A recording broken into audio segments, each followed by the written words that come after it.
If there's a win, then go get it. What I call winning.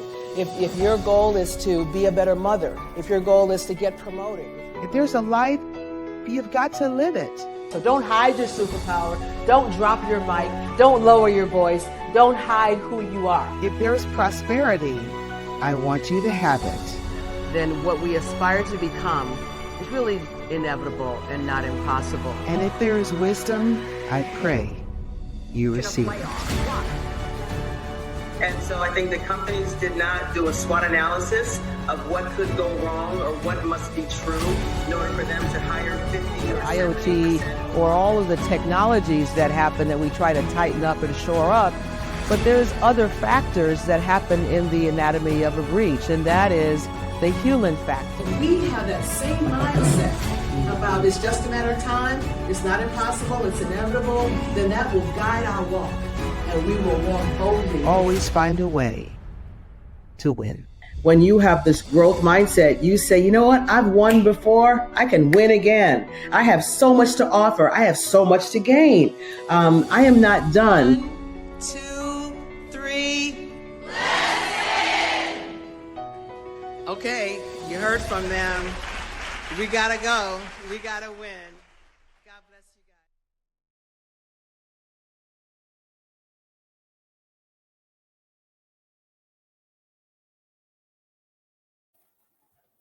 Hello, hello, hello. Happy Wednesday. Happy International Women's History Month. Hello, family. Hello, friends and colleagues. My name is Daphne Jones, former CIO and current public board member. I'm a published author and the CEO of the Board Curators, and I'm now host of the Winner's Circle Live, which is a monthly podcast. And I'm so glad you've joined us. These live broadcasts are where I will seek to bring you great people who serve others, who inspire others, who lead others, whose mission will leave a legacy, whose voice will be the legacy, and who always find a way to win. As the author of this book here, Win When They Say You Won't, one of the things that I do is I share stories of other women, some men, but mostly women in this book, and their stories and their triumphs and their failures and their victories. And I believe that by ourselves, we know a little bit, but when we tap into the resources and experiences and wisdom of other people, I believe we will know everything. And so this series of monthly LinkedIn podcasts are just curated to bring you topics that are most relevant to us. These podcasts will help us learn more than we currently know and hopefully inspire us to do more than we already have. So let me give you a couple of ground rules. I do want to hear from you today. And if you do want to ask a question or make a comment, you are welcome to hit hashtag the Winner's Circle Live. If you would like to ask our guest a question, you can do hashtag Ask Minda. Secondly, the Winner's Circle Perspectives is my video series as well. So I have several things going on in the Winner's Circle. So I welcome you to subscribe. So what I'd like to do now is introduce to some and present to others, as they would say in our church, is a leader who is using her voice as an influencer and her talents to change minds, to change lives, and to drive outcomes. Let me tell you a little about her. Her name is Minda Harts. She's an award-winning author. She's a workplace advocate and a thought leader in self-advocacy and trust restoration. Her books, which is not just one, not just two, but 3 books and a 4th one coming, are The Memo, Right Within, You Are More Than Magic, and a 4th one coming out named Talk to Me Nice. And her books have empowered countless professionals to advocate for themselves and to create lasting change in their career. She's my role model. She has presented at major conferences and worked with Fortune 100, Fortune 500 companies to create empowering workplace cultures. Minda is also, in her spare time, is an assistant professor of public service at New York University, Robert Wagner Grad School of Public Service, and is the founder of The Memo, LLC, a career development company. Her new book coming out, Talk to Me Nice, which focuses on restoring trust in the workplace, which is a really critical issue, even more so now what's going on in our work environment. She was named LinkedIn's #1 top voice in the workplace in 2020, and one of Business Insider's top 100 people transforming business in 2022. From Google to Oracle to Amazon and beyond, she is using her voice and her experiences to help companies and employees to win. And as a result, I am deeply excited to have Minda Harts on the winner's circle. So before I get her on the screen and start talking, I want you to know that Minda gets into a really real and relevant place that as Black women, especially Black women, we may still be in. And I pray that in this session, that number one, you all feel acknowledgement that you are not alone. And number two, I pray for healing for those of us that have been hurt or traumatized because of just simply being you. Number three, I hope that our allies will get some great ideas of how they can help. And number four, I just want you to remember that God cares.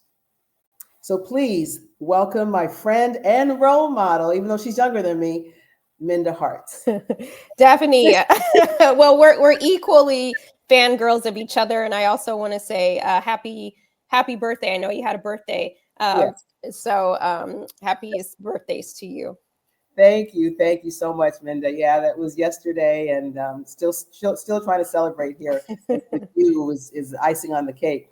So, I mean, I need to catch my breath because your achievements take my breath away. And guys, I didn't even read everything. Just so you'll know, there's more to her. That's great. And we already have people commenting, go Minda, this is going to be good. And so I really appreciate the comments. So let's stay engaged. So what I'd like to do is I've got more questions than we have time for because you have such a rich portfolio and tapestry of experiences and thought leadership. But I'm going to start with the very beginning. And it's the memo. And in the memo, which is an interesting title, what was the motivation for you to write this book? And it became, I think you wrote that in 2019, and then your second one was 2 years later, and the next one 1 year later. But starting with the memo, what was your story? How did this all get started? Wow, yeah, it's wild to think how much has happened in somewhat of a short amount of time. But I really was just doing my 9 to 5, like most of us do, right? That we are trying to get our 401k. We just want to have a certain quality of life. Get the golden bear, whatever they give you at the end of the corporate journey. And that was the path that I was on. But while I was there, I did experience some highs, but I also experienced a lot of lows. And a lot of those lows came from being the only one. And if anybody's ever been the only one of anything, then you know how isolating that can be sometimes. And so, Daphne, after a while, I started to shrink. I entered into the workplace so ambitious, so ready to break in any glass that I would encounter. But I started to have panic attacks and anxiety with certain coworkers, depending on some of the things that they would say and do. And during that time period, you weren't able to talk about race, gender, and identity in the ways that we're able to talk about them now. And so you just kind of had to grin and bear it, right? You didn't get to talk about it out loud. And so I just thought, well, I can't complain because I'm making X amount of dollars. I get to enjoy, good dinners with my friends, help my family. How dare I complain, right? That's the narrative that you kind of lean into. But I realized that two things can be true.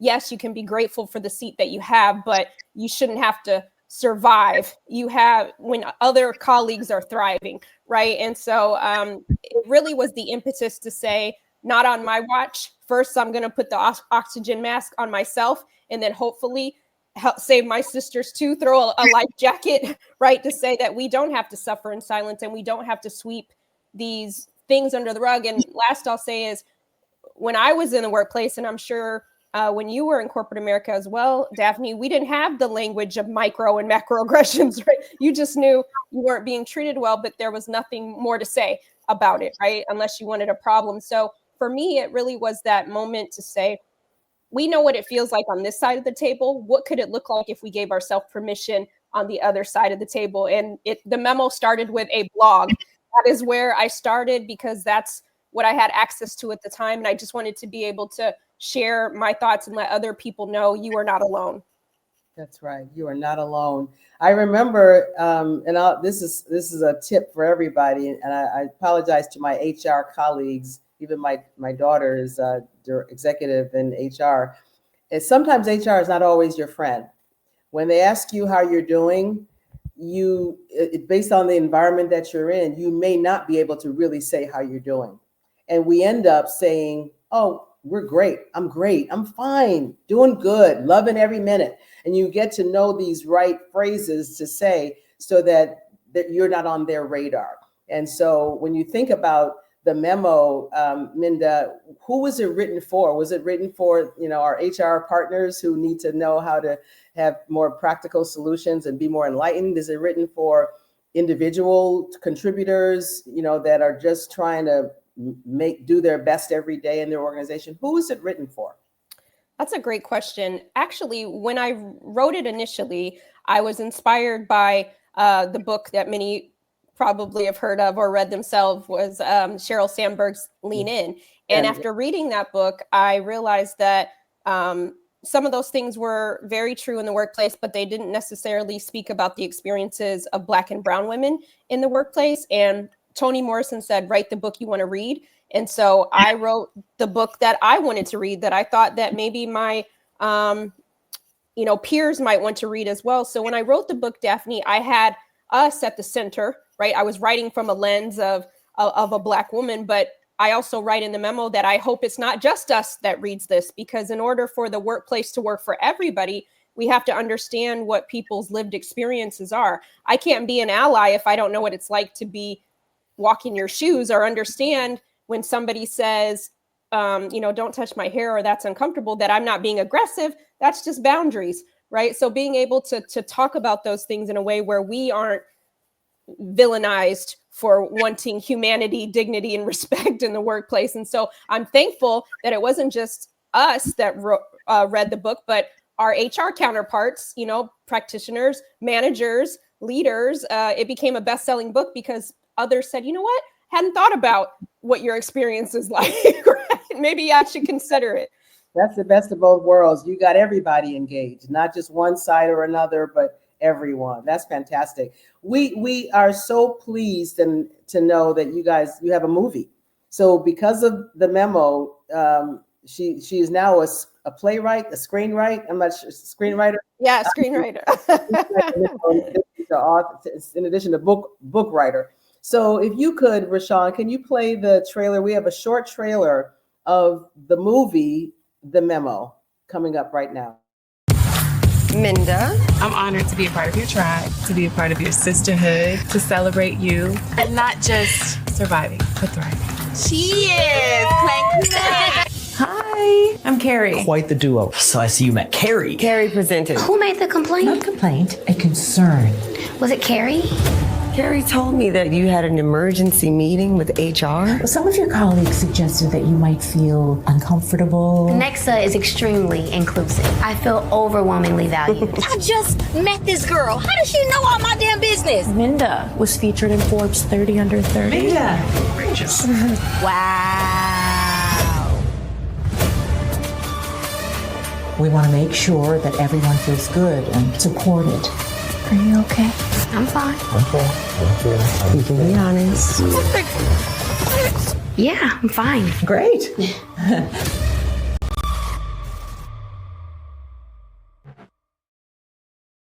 Gave me chill bumps. Minda, how will people be able to watch this and where? We were doing some screenings over the last 6-7 months, and now we're in conversations with a couple of streaming platforms to release it. So, stay tuned and stay connected, and follow me on LinkedIn for those next updates. Thank you for showing that. Yeah, it brought chills because flashback. Right. So this was corporate America. So what would you say that corporate America gets wrong when it comes to the advancement, the respect, the treatment of women of color? And I'll add a second part to that. Does corporate America get anything right? Well, this is a funny question, I think, now, Daphne, because if you would have asked me maybe a year ago, I would say we've made a lot of strides since the memo came out, right? There's been a lot of strides and more diversity in our leadership ranks and those sorts of things. And now I think what many are getting wrong, not everybody, but many are getting wrong, is regressing all of the strides that we've made toward accessibility to resources and to opportunities. And so my hope is that we, even if people aren't publicly saying that they support different initiatives, that they will demonstrate that to the people who are inside of their organizations, that your work matters here, your career matters here. And I think we really are in a time period where corporate America, academia, any industry has the opportunity to demonstrate what good looks like internally. And so I think that even we can sit here all day and talk about all the wrongs, right? But I think I'm still optimistic that there's still opportunity to get it more right. Right. And I as a board member, one of the things that I'm seeing in corporate America is when boards write their annual report, they're trying to figure out, should they put that word DEI or that phrase DEI in there anymore, or should they soften the tone and whatever. And I think I appreciate how companies are dealing with the trauma of being pointed out for being into DEI. But what I am pleased to know is that a lot of companies are still doing it and are still looking to drive access to resources and inclusion and other things that are really important to people of color, so they have the opportunity to win in their marketplaces. So that was a concern I had. It's still a concern I had. Not every company is going to continue to focus and look at things in this way, but I know that there are some companies who may not say it in their annual report, but are still going to practice the support and advancement of women of color and people of color and women in general. So yeah, absolutely. So you talk about prudent paranoia, which I thought was a great phrase, which doesn't mean that nobody is not after you. Being paranoid doesn't mean that no one is after you. What does it mean to be prudently paranoid? And how is that manifested at work for women of color? How do we manifest that? And I'm hoping everyone who's watching this, you might see some of yourself in her answer. So yeah. Well, anybody who's watching, put a 1 in the chat if you've ever experienced paranoia in the workplace, because I know I'm not the only one, right? Daphne, did you have some paranoia at times, maybe? Absolutely. But prudent paranoia, I write about that in my book, Right Within, because I was exploring what it could look like to heal from the traumas that many of us have experienced in the workplace, and that we've started to normalize. We may not even realize that we were traumatized inside the workplace, because that's all many of us may have known. And so what I started to think about was, where were those moments where somebody would say something to me in the workplace, and now I would ruminate on that all day long and wonder what they meant, right? Now I'm creating this narrative that may or may not be true, and I'm worrying, like, are they trying to take me down? Are they trying to get me fired? What is their intention? And it's this constant cycle of who's out to get me, right? And we're just paranoid about everything, even to the point of, if we do experience a win, did they do that because I'm the only one? Just this whole vicious cycle that happens inside the workplace. And we don't deserve to experience that, right? Because not everybody else has to be on that paranoia cycle and rat race. And so I really wanted us to be able to articulate what some of these things mean and why they're important to address. Yeah, that's great. And we are going to get to resolution and action. And what do we do Monday morning or what do we do tomorrow morning if we find ourselves in some of these situations? So hold on, guys. We are going to get to some of the things that she will recommend as well. One of the things that I saw one of your videos, it might have been on MSNBC with Misha, about the wage gap and how, there's Black women equality pay day. And you were like, this is not a holiday. It's nothing to celebrate that we're calling it Women Equality Pay Day. What can you speak to that wage gap? How is it different for various demographics? And I know that some of the people that are watching probably already know this, but some may not. And what do we have the power to do to change it? What can we do to fix this? Yeah, I'm glad you brought this up because for so long in my career, I didn't know that there was a wage gap. I just thought that maybe everybody was making this X amount of salary, right? Until one day I was on the job and I was at a lunch and all the different, I was an administrative assistant at the time. It was one of my first jobs out of college. And a bunch of us admins were having a conversation, and come to find out everybody had like a $10,000 kind of discrepancy in what they were making, right? And most of us were women of color that were at the lower end of the threshold. And then it started to make me think, why? We're all doing the same exact work, essentially. And so that opened up a conversation that we should be normalizing talking about our salaries, that it's not, because how will you know, right? If we don't talk about these things. I do that even to this day, Daphne, with other public speakers. If I know that they spoke at a company, let's talk about what they paid you. Here's what they're offering me, right? And we do that vice versa in confidence, because we want to make sure that we're not adding to that wage gap. And so when we say women make, we have to really be clear on what women we are talking about. And typically when we say women make, 89 cents on a dollar or 90 cents on a dollar, we're referencing white women traditionally. And I think it's important for us to say the who, right? Because we can't identify problems that we won't say out loud. And so I'm glad that we can talk about these things. And what we can solve is what we ask for. If we never ask for a promotion, if we never ask for pay, or we never ask for push for pay transparency or pay audits inside the workplace, then we'll never know what we're missing out on. And we've all worked too hard to just accept any old thing. Absolutely right. That's great. And I think one of the things that we need to learn from our elders that have gone before, that have made it up the ladder, that have gone through this and found their way out, is how do you do it? How do you ask for what you deserve? How do you show the value? You know yourself, but you have to also show yourself and show how good you are and the value and impact that you're bringing to the company. Not everybody knows how to ask for what they really deserve. And so I think there's an opportunity for us as leaders to be able to show the younger people that are going through this, what's the best way to do this politically, so you don't come across as an angry Black woman or worse. So I think that'll be really important. So thank you for that. Yeah, thank you. All right. So let's talk about what I'll call the impact. Now, I've heard the term TEAM stands for Together Everyone Achieves More. But then you talk about how team meetings triggered you. They were a trigger area for you. Can you talk more about how do you understand these triggers, and how can we create a place of safety and refuge for ourselves when we are triggered? Yeah, I'm glad you're talking about this, because what we're talking about is essentially taking our power back.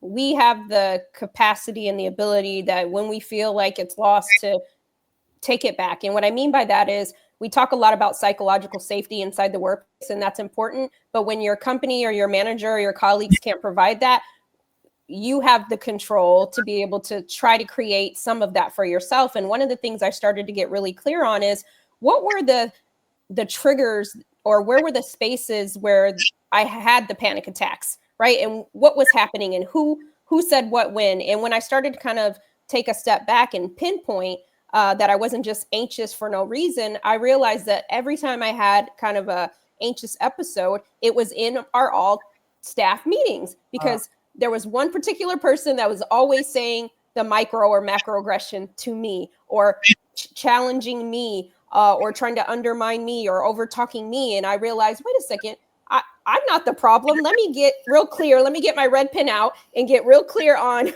the who, what, where, and why. And once I could identify that that was a trigger area for me, another one was emails, because I had that same person who would email me and then they'd CC my manager without having a conversation with me about what they were talking about. So every time I pulled up my, Outlook, I seen this person's name, panic attack immediately, right? Because I knew that they weren't telling me they love my blouse for the day, right? It was going to be something else. And so I started to identify what those triggers were. And so I would encourage everybody to think about, okay, throughout the day, where are some of those things? And when you do decide to have a conversation, you can root it in facts, right? I noticed that every time we're in a meeting, Carrie says X, Y, and Z. Or if I approach Carrie, then I'm saying, hey, I noticed that the last 3 meetings you spoke over me. I'd love to talk more about that because I also want to contribute just as you are, right? So I was able to kind of start to figure out, who do I need to talk to lessen these triggers? Or maybe I don't open up her emails until after 2, right? When I've settled into my day, right? And that's not the first thing I read. And so I started to think about, okay, now that I know that these are triggers, how can I solve for them? Wow. So it's being aware first, and then when you're aware, then you can start to look at solutions. And when I think about the whole paranoia discussion, you're paranoid that you're not making the same amount of money, and you're right. But when you have this paranoia, that probably has a psychological and a physical impact on you as well. Did you have any kind of impact that was either emotional, mental, physical, social, because of how you were treated at the office? Yes, I definitely do. I think it also contributed to some health issues that I was having around this time. One thing that I don't tend to talk about, Daphne, is right before my book came out, I had this thyroid surgery. Like different things were impacting,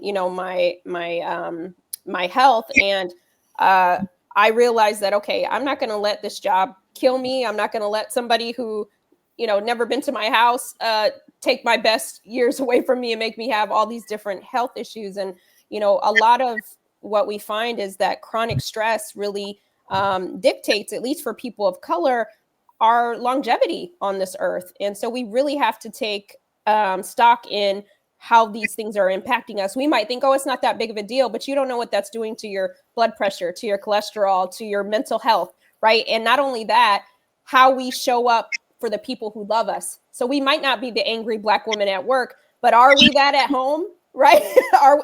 are those who love us the most getting that version of us because we're stressed and tired? And so we owe it to ourselves to be our healthiest self. That's great. And the people that we don't necessarily love, we're the kindest to because we're at the office and we don't really like those people, but we're nice to them. The people who we do love is who we might be angry at because we can do it. We can yell at them. We can hurt them in some way. And even though we don't really want to, but you got to let it out somehow. So I think this is really an important thing for us to all be aware of, the fact that there's an effect of this on you, your health, your family, and even your professional contributions as well. Do you believe that there's mistakes that Black women are making as they deal with racial trauma? I would say the only mistake is not naming it, right? And that's not even a mistake, just saying like, hey, it's okay to say that you've been harmed at work. I think we've been socialized not to say what hurts, right? Yeah. Regardless of if it's inside or outside the workplace. And so I wouldn't say that it's necessarily a mistake, but I'm hoping that we were passed on tools of survival. And I'm hoping that we get to pass on new tools to the next generation, that you don't have to just grin and bear it. And that if this isn't working for you, then it's okay to consider what it's like somewhere else, right? I think I know for me, for a long time, I didn't think that I had any other options, that I had to make everything work. And once I realized that I don't have to make everything work, maybe the place across the street is better for me, right? Maybe it's not best for my family, because I know also too, some of us who may be helping our families, have a certain responsibility. So we feel like the weight is on our shoulders. But I would encourage everybody to think about what your mental health and wellness looks like, because it's not selfish to do that. And I definitely want more Black women to say yes to themselves. Yeah, that's great. You got to know yourself. And if you don't know yourself, then nobody else will. And you got to help yourself when you know yourself. That's great.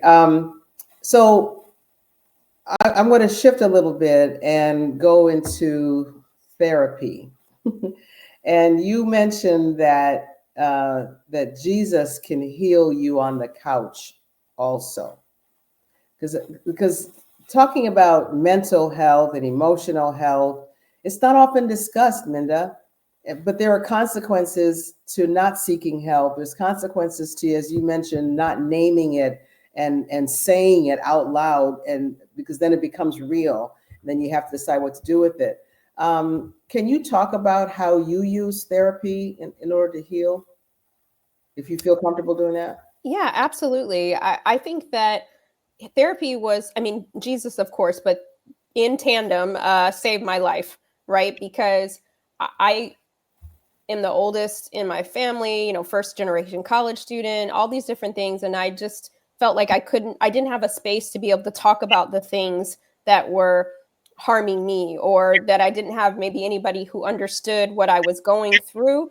And so at the time, therapy was not talked about openly as we can talk about it a little bit more now. And especially I think in communities of color, we think of, oh, you have to be crazy to go seek help, right? That's the way that we, would say it. And I think that narrative then makes you think, wow, am I crazy because I am considering this? What's wrong with me, right? When no, I'm the healthiest because I sought help, right? You're the healthiest because you want more tools in your toolkit. And Daphne just said, I'm going to put across any shame or anybody else's viewpoints on this, because I want to be the best version of myself and the healed version of myself. I want to meet her, right? So I'm going to do whatever I have to do and use whatever tools I need to make sure that I get to live my healthiest life, right? I know what the people who are telling me don't do it. I see how your life is, right? It's I'll do respect, right? But let me come on to this other side and see. And listen, for those who love a good Bible story, we know that Jesus was healing people on the floor, in the pool, everywhere, right? So why can't he use these healers in these ways? And again, therapy may not be for you, but it was my soft place to land. It was a place where nobody was judging me. Nobody was telling me what to do. I just got to let my hair down and say, that feels good. And I think just having that space for us, especially when we hold so much for everybody else, it just really allowed me to be a little lighter. That's absolutely wonderful. And it doesn't just go mentally and emotionally. We sometimes ignore ourselves when it comes to our bodies as well. And, with this being, Women's History Month, and there's always a cancer month, I always think about how women may not pay attention to their breast cancer or their breasts and get themselves checked out. So sometimes it's just acknowledging that you need to get checked out, you need support, you need help in many contexts. But in this context, if you don't help yourself from a mental and emotional standpoint, you won't get better, and you won't know that you're not well because you're thinking this is how life is supposed to be. And I challenge that it's not how life is supposed to be. So I appreciate that. Do you believe it's possible to heal? Do you believe that you've healed? And are you continuing to heal as you help other people? Can you heal? I'm still healing. I'm still healing, Daphne. I think healing it's a lifestyle, right? And for me, I was in a toxic workplace for 15 years, right? For me, I didn't heal overnight, right? I'm still healing. I left my day job in 2019. There's a lot of healing still left to do, right? And so, funny thing about healing and triggers is in my former life, I write about this colleague who was creating a lot of havoc in my life. And during one of our memo private screenings, we actually did a screening in the city that this person lived when they were causing this turmoil in my life. And I got so much anxiety just being in that city, right? Thinking, what if I see her? What, I mean, and the city is huge. The reality that I'd run into her is like, 1 in a million. But, but the fact is, it came back on me, right? And that's why we have to honor ourselves and continue to heal and use those tools, because you don't know that you may be fine and dandy, and then the next thing you know, somebody says that one word that used to kind of trigger you. It reminds me of, I forget the movie, but I think it was an Adam Sandler movie, and there was a character, and whenever something happened, he'd be like, earmuffs, right? And so those triggers, you just don't know when you're going to have one of those kind of and just go crazy moment. You learn how to handle it, and you learn how to stay away from it, because it doesn't do you any good facing them per se. We're with Minda Harts, best-selling author, screenwriter, award winner, person who gets it and understands it and helps others to deal with racial trauma and just lack of trust and respect in the workforce. If you guys have questions, please share your questions or any comments that Minda can answer. So, toxicity in the workforce. How do you identify it? How do you know that a workplace is toxic? And just like any relationship, Daphne, right? We know when we're being treated with respect or not, right? It's the same thing. But I think we give a pass to when it happens at work. We're going to spend 90,000 hours of our lives in the workplace, and that's a relationship too. And it's like when you're experiencing somebody talking down to you, somebody being disrespectful, being dismissive, all of those sorts of things, they don't give you the same courtesy that they would want from you. I think those are the moments where we know when we wake up on Monday morning and we're like, oh, maybe I need PTO, right? Those are all the signs that this is not good for us, and we have to investigate and get underneath there and see what's underneath that, right? Because those, yes, we're going to have bad days, but they shouldn't be consistently where it's impacting our mental health to get up and do the things that we say we love to do. Yeah. What can women do then, of color or otherwise, when we can't leave our toxic manager or our toxic employer and workplace for various reasons, but still want to prioritize how to heal themselves and how to get better, how to know how to handle these situations that they can't run away from or leave?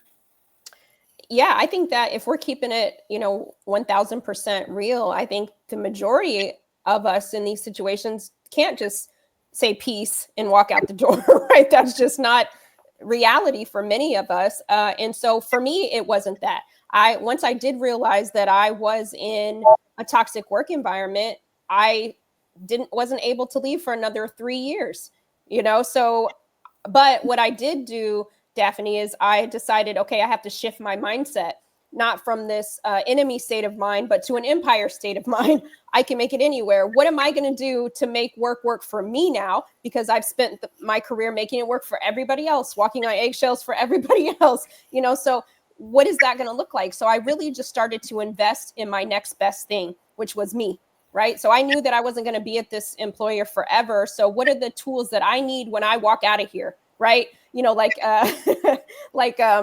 Angela Bassett and Waiting to Exhale, when she, flips the thing, what am I walking away with and what do I need? And I started investing in public speaking. I started investing in my leadership, all these different things, not knowing what God had for me in the future, right? But I knew that these were skill sets that whatever I decided to do and wherever table I sat at, that I would need these things. And so I just started building on myself, and I used my company's professional development to do it.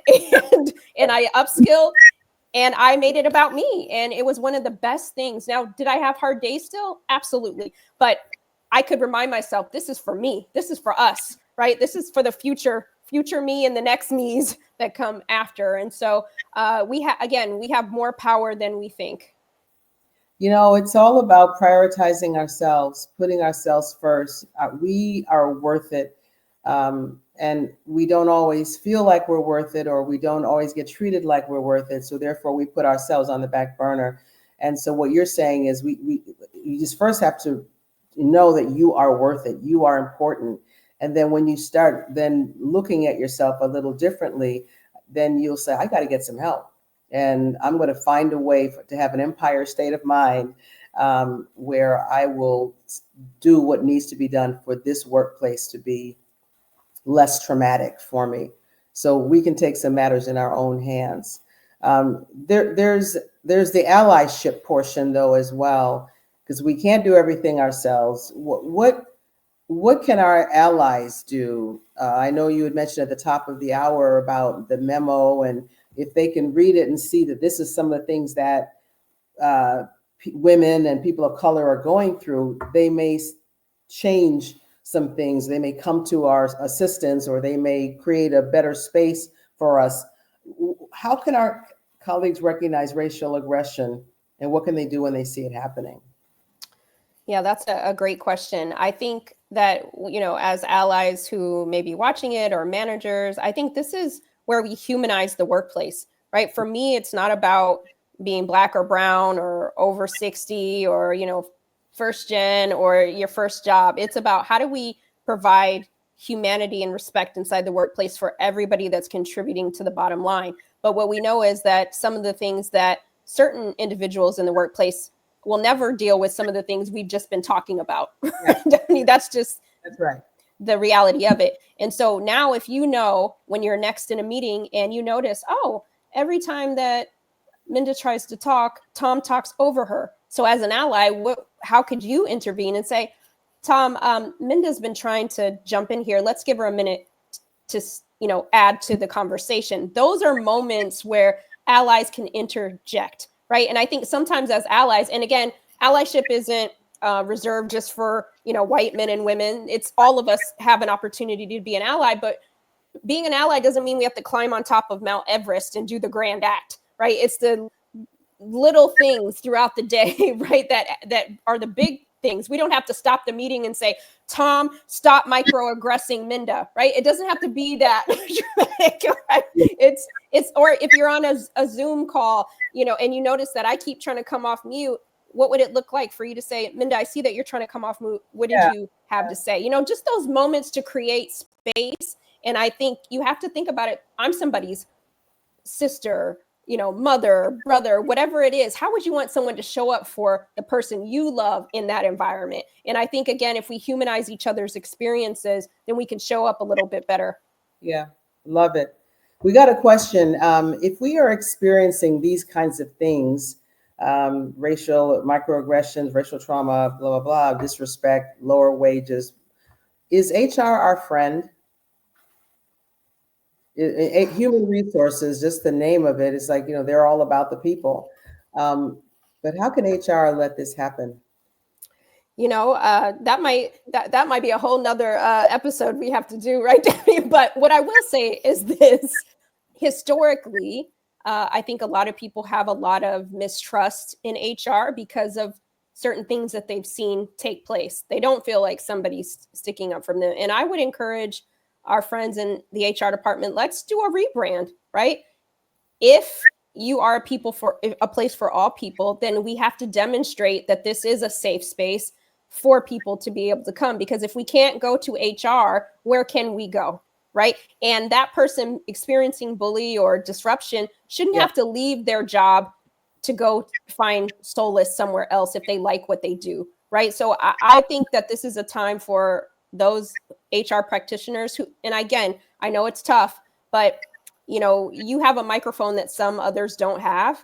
You have influence, right? That a lot of people don't have. So how can we influence those people and tell the stories so that we're making the workplace work for everybody? And I think that HR sits at a unique intersection in the workplace. And if as we talk about the future of work, if that is not HR's function anymore, then we need to create another department that does create that space, right? So that's kind of how I feel. Absolutely. That's fabulous. I totally agree with that. Totally agree. One of the comments that came in here says that what was hard for me is being the only one all of my career with no tribe. Finding a community is always important at every career stage. And you can't be further, to the truth than that. It's closer to the truth than that. I appreciate that comment, LinkedIn user, because when you're by yourself, you think it's all you. It's only about your issues. It's your challenge. It's your trauma. But when you realize that there are other people who have been there, done that, who are going through it as well, then you realize it's not you. It's really the system. And then now you can deal with it. You got to face that system. Another person said that it's important to find community, even if it means finding it outside of your workplace. So do you agree with that, Minda? I mean, you find your tribe wherever you can find your tribe. Absolutely. I did not have a tribe in my former life inside the workplace. So I had to seek it. I went, if anybody follows me on LinkedIn, I recently said that I went to the Black Enterprise Women of Power Summit in 2017 because I was looking for my people, right? I was under the cover. I was looking under rocks. Like I know I need something and I can't do this by myself. None of those women worked with me, but it brought me some comfort. It brought me some support. And I think even platforms like this, you've created space, Daphne, for us to be in community together. And I often think, what would I have been like in the workplace had I had a community early on, right? To nurture some of those moments, how fearless many of us could have been that much more, right? But now we have it and future generations have it. And so let's make sure we maintain it. Yeah, amen to that. You mentioned about having your managers take a pledge. Can you tell us what the pledge is and why managers? Yeah. When I first wrote the memo, I surveyed a lot of women of color in the workplace, and 70% of them said that they didn't feel like their managers were invested in their success. Mm-hmm. And I know that I've been in situations where I didn't feel like my manager was invested in my success. And we can't promote ourselves. So if your manager's not invested in you, then that makes it hard.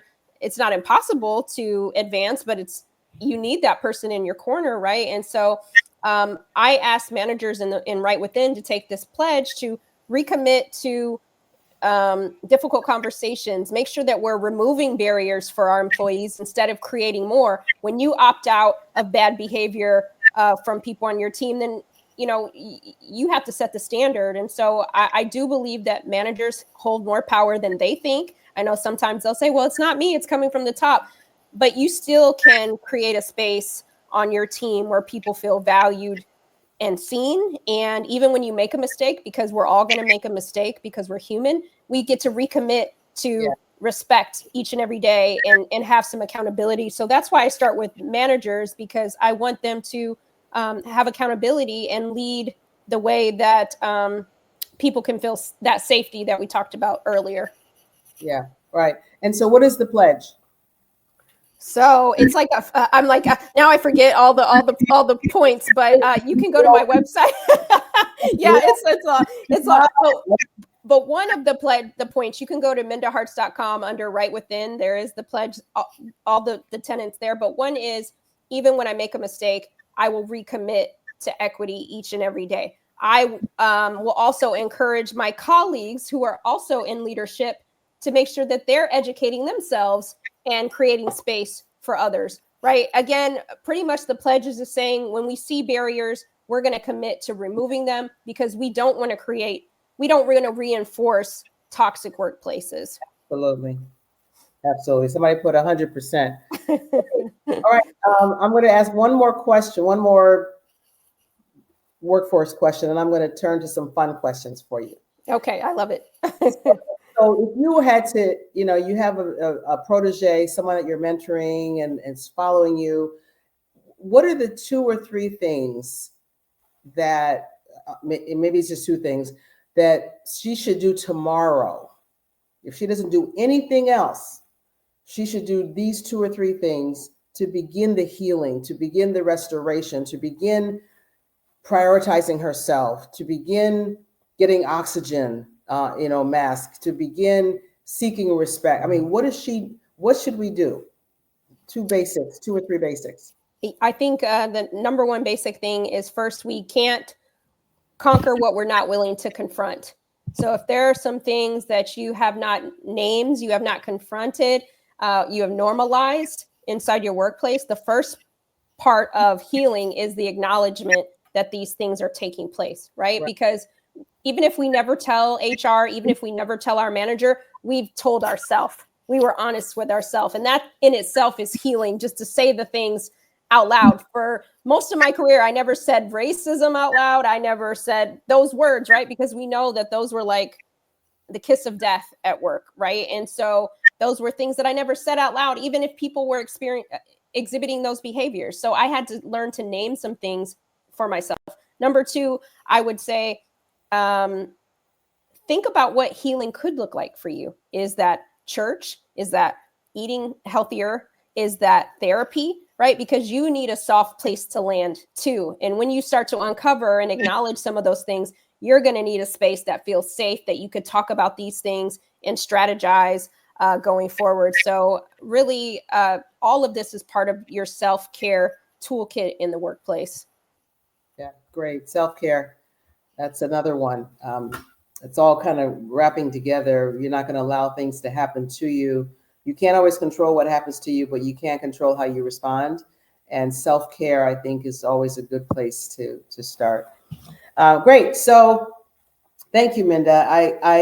One of the things that I realized about you several years ago was that you've got like a sneaker fetish. I'm not sure if fetish is the right word, but I see you just showing off these Michael Jordans.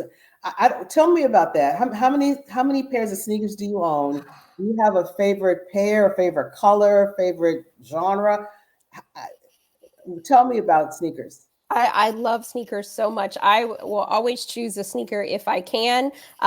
It's just I love the comfort, right? I love that you can have like a Air Force One, or you can have a red bottom shoe, right? You can up and down it. But I just love sneakers. It's one of the things that I've loved since I was younger. Now, again, my family, they were giving me sneakers that I really didn't probably want at that time. So when I got older, I was able to expand that. But if you come to my house ever, when I first got my home, I built out a closet just for my shoes, and racks and racks and racks. And that's the one place where when I'm having a bad day, that I just go and look and say, okay, well, this didn't happen right, but where are those Air Max 95s, right? Wow. How many pairs of sneakers do you own? I mean, top, like roughly. At least 100. There's sneakers that I haven't even worn yet. So when people see me, they're like, oh, you have a new, or if I go and do a speaking engagement, someone will say, I was wondering what shoe you would wear today, right? Right. That's great. You got it. You have a hobby collecting sneakers. Everybody needs one. Yeah, everybody needs one. If you could have dinner with some historical figure, who would it be and why? That's a great question. I spent a lot of my formative years as a young professional in New York City. I lived in Harlem, and because I walked the streets that this woman walked, I would have loved to sit down and talk with her. But Madam C.J. Walker, her home was maybe about 5 blocks from where my apartment was. And so I know that she was going through a lot of different changes, a lot of different things. And I think that I would love to glean and sit at her feet over dinner about what's going on in our country today, and how you can still, even in the face of adversity, become a millionaire. Yeah, that's exactly right. Yep. Great comment. What do you do for fun? And what guilty pleasure that you can share publicly? Do you eat? Is that your guilty thing? Is it shopping? Is it, binging on Netflix? Like, what guilty thing do you do to have fun? Having fun, that's a good thing. I love just those nights where, because I travel a lot for work, when I can just like be at home. And I love now I'm going to tell you something I haven't said out loud, is I love a good matching pajama set. So for me, my guilty pleasure is getting a matching. I don't know. Once I got to like in this next level of my life, I'm like, I need fancy pajamas. So I love to be in my home in a 2-piece pajama set. With some cozy shoes and watching my shows, but I love that. So that's almost taking that might be my new next hobby, Daphne, is matching pajama sets. Yeah. And you know what? I have a pair of pajamas because now people have started wearing pajamas outside. So, they're so nice that they wear them outside with sneakers or heels or whatever. Do you see yourself doing that? So for a period of time, I had during COVID, I hired a fashion, like, I guess, expert to help me with what to wear on these virtual meetings, right? And she sent me one of those pajama sets, right? Or I don't know what you call them, but they look like pajama sets, but you can wear them outside, like you said. I did wear them one time out, and I just felt like I needed to be back in the bed. So for me, it's not my style, but I love it when I see other people pulling it off. All right. So, Minda, how can people find you and follow you in case they aren't already, which I don't know how many people are not following Minda. That's probably a much smaller number. But what is your way to reach you and follow you? Yes, if you're watching us on LinkedIn, just go ahead and find Minda Harts and hit that like button. Yeah. All right. That's fantastic. You have shared a lot today. I wrote a couple of things down. Shrinking is not, allowed. Don't do that. Put the mask on yourself. I wrote down, in the absence of what you want, create it.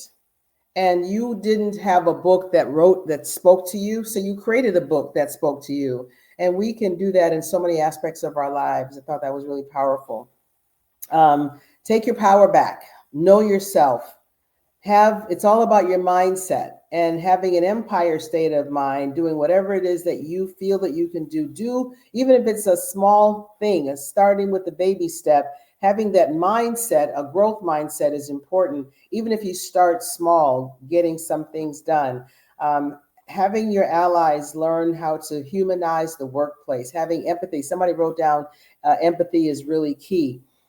Creating a space. Managers need to create a space for people to be seen and to be heard. And then if you had to focus on something just to get started, to deal and start healing and prioritizing your own self-care, acknowledge it, name it. They say if you name it, you'll claim it, but you name it because it does exist. And then define what is healing to you. Is it yoga? Is it going to your priest, your church? Is it therapy? Is it hanging with your tribe? Is it finding a tribe? Understand what healing means to you. So those are the thoughts that I heard today, Minda, and I know there was probably a lot more that other people heard. We appreciate you so much for being here. I appreciate you so much, and I can't wait to see you continue to grow and bloom. And your book is coming out when? Talk to Me Nice. Yes. Again, thank you, Daphne, for seeing me and sharing your platform with me. My next book comes out July 22nd. Talk to Me Nice, The 7 Trust Languages for a Better Workplace. It's available right now for pre-order. That's great. Well, just when you thought you heard about the 5 love languages, there's 7 trust languages. Now, yes. I have thought about that in my life. Great. That's fantastic. So, okay. With that, let me go to the exit. We're going to ask you to subscribe to the Winner's Circle Live. Please do that. I am new to this. This is only my 3rd episode. So thank you all for your support. I hope to bring great speakers like Minda and more going further. Connect with Minda on her platform and check out her books, The Memo, Right Within, Talk to Me Nice, and You Are More Than Magic. And follow me on the Winner's Circle. Thank you, Minda, for joining the show. Next up, we got Stephanie Silvestri on April 16th. She is a sister who is a bad one, is created, co-founded an AI company. And when we talk about responsible AI, she is really all into that. So she's a dynamic lady, a really dear friend of mine. Lisa Francoeur is also going to be joining us in May, and she's the crypto queen. She's considered the Oprah Winfrey of crypto. She's a Bitcoin expert and is on the Kennedy Center. She's a visiting professor at the Kennedy Center. So there's more coming, and I thank you all for being a part of this program, the Winner's Circle Live. See you next month.